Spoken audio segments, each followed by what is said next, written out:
Today I'm back with a hot topic on manifestation and visualization.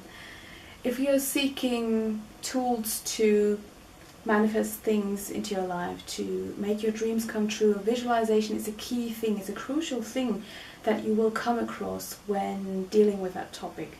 So in order to use it correctly, we should first of all remember how it was when we were kids. In childhood, I think most of us have played these pretend games, and where we've just delved into our own fantasy world and just had a great time basically visualizing and fantasizing about a certain scenario, us visualizing us in a certain surrounding, be it space, a castle or whatever, just to give you an example. And this is something, this ability is something that we all have and that we need to use in order to manifest successfully. And this is basically what visualizing is about. Like going back to the roots of where it all began in childhood, and using that very tool to make our manifestation come true. What the problem is that, of course, during our adult life we've been trained to just forget about that technique and to focus on things on a rather rational level, and we somehow lose our ability to consciously daydream and fantasize and visualize. So this is something that we need to do in order to consciously manifest our dreams and make things come and manifest into our physical reality again.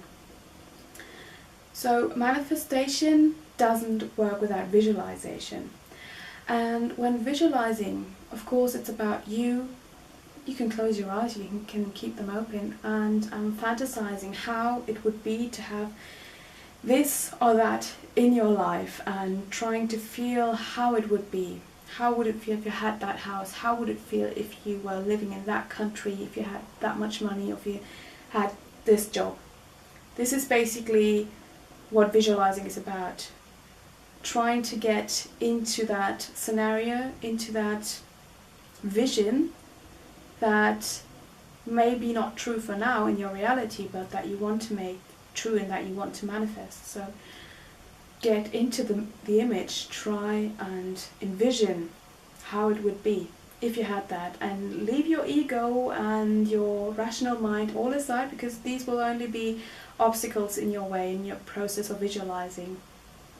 Another thing, and that is, I think that's the most important thing about visualization, is that visualization itself is also a great tool to find out about negative beliefs that we might be harboring inside of us that might be hidden.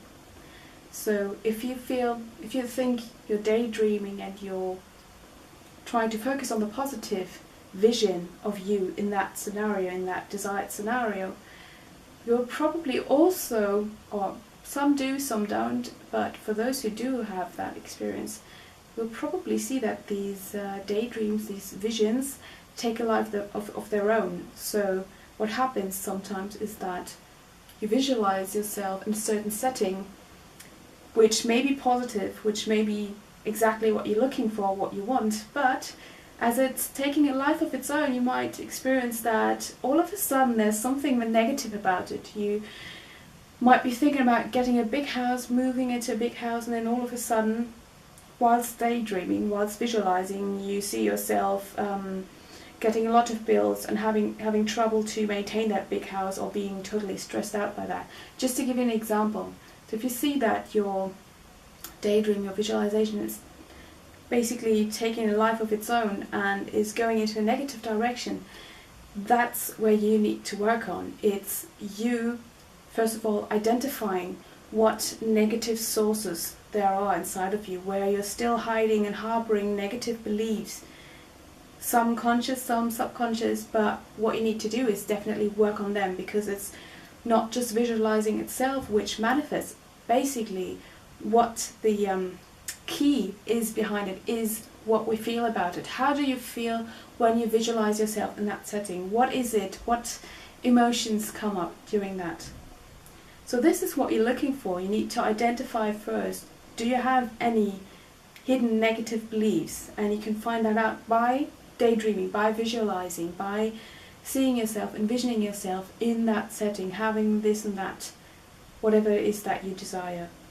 And then when you found that there are still some negative hidden beliefs or emotions towards a certain thing, which may stem from your childhood, maybe something that you were conditioned to think and believe, maybe from your parents or whoever, this is where you need to work on. How do you work on it? Well, just use the power of your thoughts and your mind to consciously address that and make a positive change in your visualization. So if you see that it's taking a negative life of its own, and this scenario always gets interrupted by negative thoughts, force yourself, yes, force your mind to create the exact positive opposite, because these negative emotions that are at the bottom of it are basically what manifest. You don't want to manifest that. You might be manifesting that house, but maybe with that exact problem that you somehow can't seem to get rid of during your visualization. So positively try and address it and replace them with the ideal setting that you would like. So identify it, address it, and replace it with the positive opposite until the process of visualization for you becomes totally natural and is through and through 100% positive. And let it come naturally. And if you feel like you might not be inspired enough to think of yourself in that certain setting, go and find some visual help by looking on the internet for certain pictures.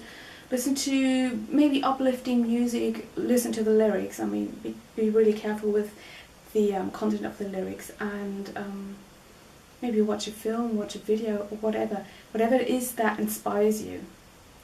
So you don't need to create it all in your mind if you feel you're having trouble visualizing yourself in that setting. Get some visual help, and the main thing is that you need to get emotionally into that visualization.